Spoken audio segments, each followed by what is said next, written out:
Hey friend, welcome to my channel. My name is Jordan if you're new here, and I'm a stay-at-home mama of 3 boys who are 5 and under. Today I just wanted to give you a homemaking day. Our place is a pretty big mess. This is what our kitchen looks like right now. So we have just loads of dishes over here. The living room is not too bad. Our dining rooms need some help. And my bedroom is pretty bad right now because I started to do some homeschool this morning with my 5-year-old and we did not get to finish, so I'm hoping to get to do that later today. But yeah, if you like homeschooling stuff, I also post about homeschooling. Anyways, all of that to say, I am trying to clean my kitchen today because this past weekend, we went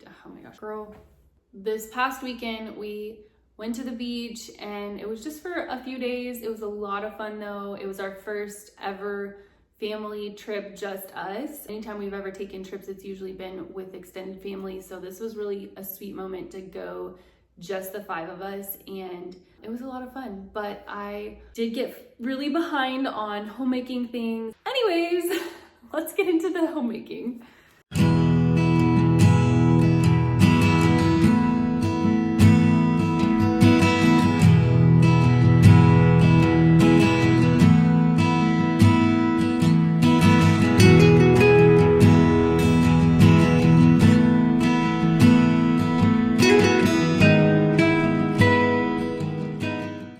In a lot of my vlogs lately, I've been talking about how we have just been in this season of waiting, and it's just been really difficult and really just trying to find our joy in the Lord and not in our circumstances.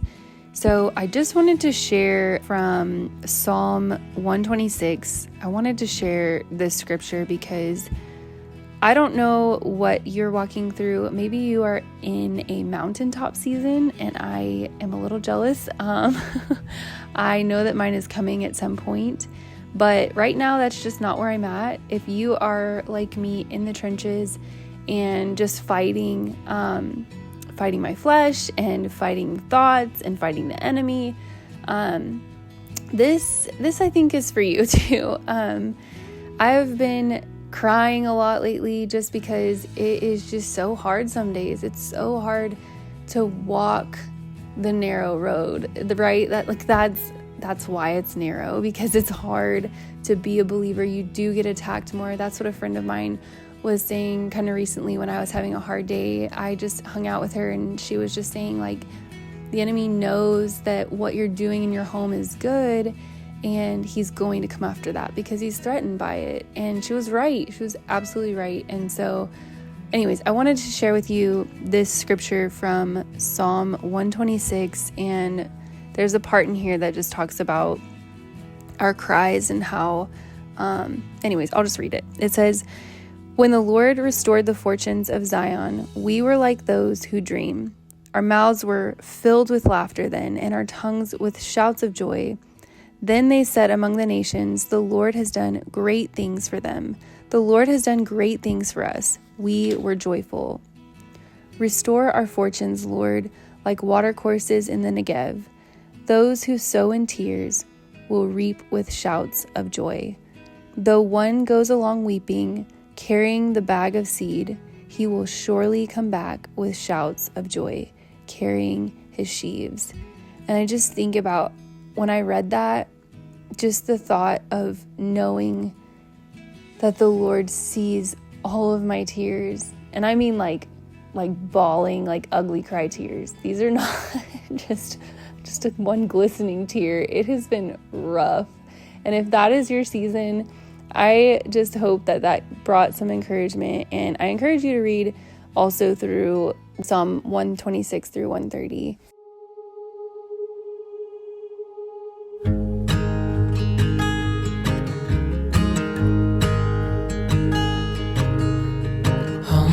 Child, I know you're hurt and you can't let go.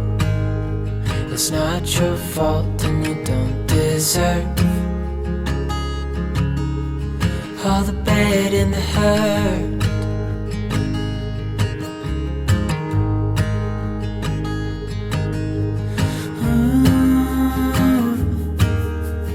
I know you tried so hard. I know you've done your part. It's not fair. You did your time. How much longer will you suffer in this life? But don't give up. Just hold on tight. It'll be alright. If you are also in a season of waiting on the Lord, it can be even more difficult to try to do our job of homemaking, because doing dishes, changing diapers, all of the things, it's not exactly magical, right? You don't need me to tell you that.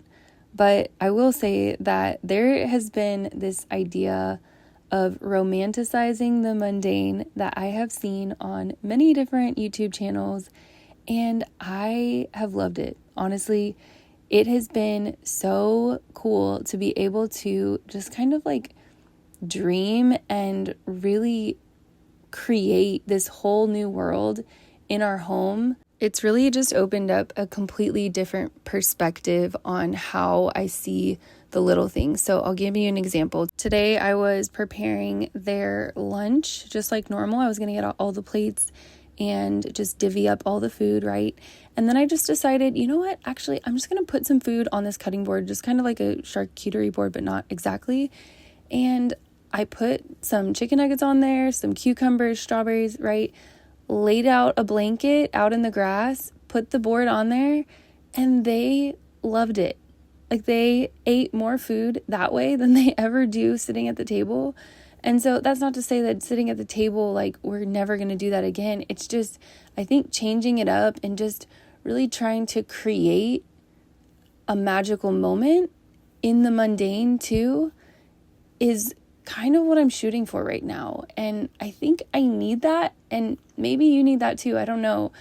But when it gets so mundane and everything just kind of feels the same, like Groundhog Day, it really does help to change it up and just try to make it fun and different.